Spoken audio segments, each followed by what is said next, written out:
Hi, I'm Karen, and welcome to my channel, Creating Sanity. Before we get started today, I just wanted to say if you haven't already subscribed, why don't you go down and click the subscribe button? It really helps me to grow my channel, and I'm just getting started. And like the video, leave a comment. I really appreciate the feedback that I've gotten so far. It's been really helpful, and I really love hearing from you. And if you know of somebody that might find this information helpful, pass it along.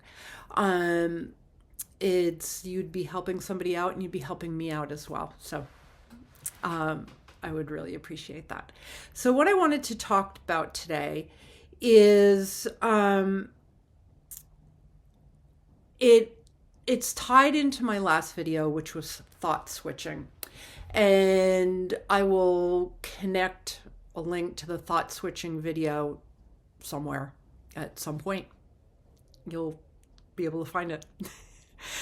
um, and so in that video, I was talking about how we can change our thoughts. And with my clients and the kids that I work with and stuff, a lot of times what people will say to me is, I don't have any control over my thoughts. They just kind of run rampant. And it's not really true. We can control our thoughts. And there is a very handy little thing that makes us aware of what we're thinking, and that is called our feelings. So our feelings are a physical cue to us that we are thinking something. If we are feeling happy, we're thinking about a positive situation. And it may be a positive situation that's even in the moment happening, and we're going, oh, this is so awesome. I love this. Or we could be feeling really down, and if we take a look at our thoughts, as we're thinking like, oh my God, I'm so bummed out. I can't believe X, Y, and Z happened to me. This always happens to me. And that sort of thing. So those emotions that we feel in our body are a signal for us to start looking at what we're thinking. And there is I was just working with this with one of my students, and I was working with her on a program, and as I was working on it, I was like, oh, this is something I'm going to make out of this program to have this kid work on. And then I was like, you know what? This would be really helpful for people on the channel too. So there's going to be, I'm going to have to figure out how to do it, but there will be a link below with a doc that hopefully you can print out. But I'll tell you about what the document says. So if it's not there, you can make one of your own. It's not hard. So one of the things that I find, even for myself, even though I work with kids and I coach people and we talk about emotions and that sort of thing, when I sit down and try and think about, what are emotions? A lot of times, like when I think about it, my emotional vocabulary is not all that big. And it's really limited when I talk to people, children and adults. We have, like the big ones: happy, sad, frustrated, anxious, worried,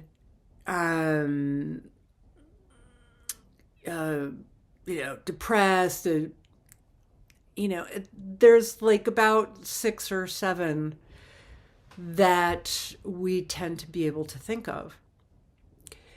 And there's a lot more than that. And there's also something that's really interesting, and I hadn't thought about this before, but on the program that I was working on with this kid brought it up, and I loved it. And what that is the volume of our emotion. So the emotion, say you have the volume of 1 to 10, a happy at a 1 and a happy at a 10 are completely different happies. A sad at 1 is a very different thing than a sad at 10. And the same thing with anger and frustration and all the way in between. So what I'm talking about in this video is expanding your emotional vocabulary. And in doing this, you will start to realize the things that you're thinking. You will realize where you feel it in your body. And you're also going to be looking at how you behave. So the 3 B's: brain, body, behavior. And with this, when you take a look at all of these aspects of an emotion, you start to be able to recognize your thoughts that go along with your emotions and the thoughts that turn up the volume of your emotions. And so this is a way to help to sort of build your emotional vocabulary. So the sheet that I'm hoping that I can attach below, but if I can't, really simple. At the top of the page, write emotion, and then next to it, write volume. And then underneath it, write brain, body, and behavior. And at the end of your day, reflect on your day. What emotions did I feel today? The big ones, the ones with the high volume, are going to stand out to you more because they're louder, right? But maybe you might start with anger. The volume was a 9. Brain. These are the things that you're thinking. You were thinking, my boss was such an idiot. They yelled at me in front of the entire department for something that I didn't even do. They took credit for my work. Just whatever it was that you were thinking about, whatever that incident was that made you mad. Then think back, where did I feel it in my body? Knot in my stomach, tension in my shoulders scrunched up, tight neck, furrowed brow, whatever it might have been. And then behaviors. What were the behaviors that happened? I was so mad. I went out into my car and I smoked a pack of cigarettes. After work, I went down to the local bar and had a bunch of drinks. Whatever it was, how did you react to that? Did you tell your boss to go F himself and walk out? Just write down what the behavior was. Sad. I felt really sad today. What was the volume? The volume was a 7. What were you thinking? I was thinking about how my daughter had been telling me about some kids at school that were being mean to her. I was thinking, those kids are such jerks. How could they be so mean to my beautiful daughter? Whatever it was that you were thinking. Where did you feel it in your body? What was the behavior? Okay. So with doing this type of thing of where you're recording what your emotions are, you're becoming aware of what you're thinking when you're sad, what you're thinking when you're angry, what you're thinking when you're happy, what you're thinking when you're excited, how it feels in your body. You start to become aware of how these emotions show up for you physically. And then you're also able to see how they affect your behavior. This is all really good information. And I mean, I get like a notebook or, just like a spiral bound notebook that you get at the CVS or something like that. And you can just write these down. You can write it in your computer if that's easier for you.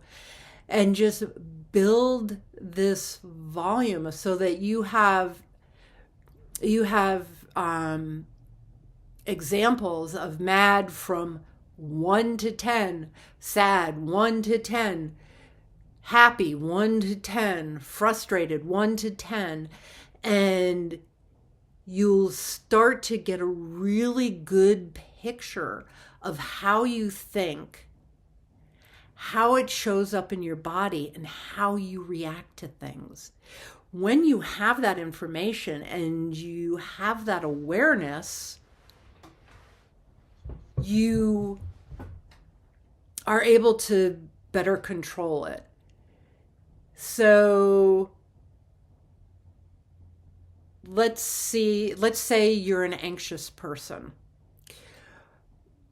And I'm kind of using myself here because I tend to worry and get anxious. And anxiety is worrying about the future, which we have no control over. Let it go. You don't know what's going to happen. And that's my mantra to myself.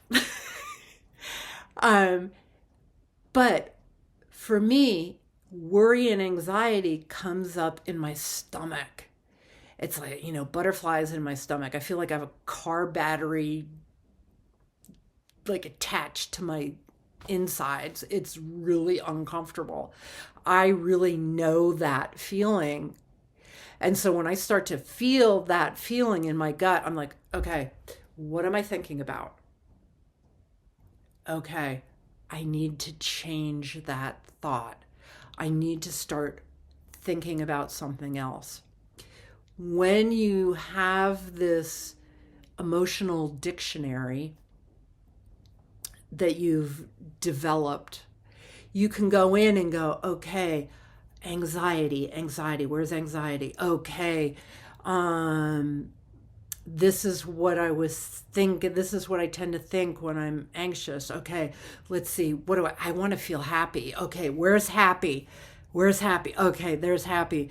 What was I thinking about when I was at a 10? Okay, go in. Oh, yeah, I remember that. Start thinking those thoughts again, and you can start to switch. It's another way of doing the thought switching that we had talked about in that other video, just going at it at a slightly different way. But it's kind of with this emotional dictionary, I've been calling it for lack of a better terminology, you are building your awareness of what you're thinking, And so then you can go in and refer to it and make adjustments and change things. You are familiar with, you become familiar with the feelings that as soon as you start to feel that any of those feelings that you get in your body when you're starting to go down the path of a negative, any of the icky feelings, I call them, any of the feelings that make you feel ick, you can go in and start to make changes and shift things around. So you really do have control of what you're thinking, and you're able to change it. And by doing this, you will start to shift and you will catch things sooner. So before I wrap up, I just want to tell you this little story. One of my pet peeves is stupid drivers. So the person that does something stupid and like gets in front of you and then goes and does something else, and yeah. So I come to a four-way stop that's right near my house. I stop. There is someone who's sitting there at the four-way stop as I pull up, and they're like just sitting there, and I'm like, go. And so they kind of wave me, and I'm like, no, go. Because there's been so many times that they like wave me and I start to go and then they pull out. And so I don't trust people. It's like, don't mess with the right of way is my motto. And so anyway, they went, and then they were really slow. And so I was like, oh, I should have gone. And then they pulled over, and so in my mind, I started thinking the thought, oh, stupid driver. And did you see that? Just in my body, stupid driver, tension in the jaw, tightness in the neck, shoulders tight. And I went, oh, okay. And I felt that instantly because I've been doing a lot of thought switching lately. Since the election, I've been doing that a lot. But, and then I was like, okay, I have to switch my thought. Maybe there's some reason. They had a reason for doing what they were doing. You don't know what it is. Just let it go. And I was like, okay, you're right. Let it go. I'm not going to follow that thought down that rabbit hole. And it completely shifted things around. So with making this a habit, building that emotional dictionary, getting used to the thoughts and the feelings and the sensations in your body, you will be able to become the master of your thoughts. We'll also talk about meditation in another video, but meditation also can be really, really helpful at quieting down those thoughts. Okay? So I hope you found this helpful. Have a great day, evening, morning, whenever you're watching this. I hope your life is beautiful. If you like this, click the like button. Please share it if you found it helpful. Subscribe if you haven't already done so. Like I said at the beginning, it really helps to build my channel. So what I'm sharing can be seen by more people. And we're all really suffering and all really in a tough time. And there's been so much negativity that I just really want to help people to try and give them tools that they can use to build a more positive mindset so that they can live happier and be more productive. So take care. Until next time, I'll see you. And know that together we are creating sanity.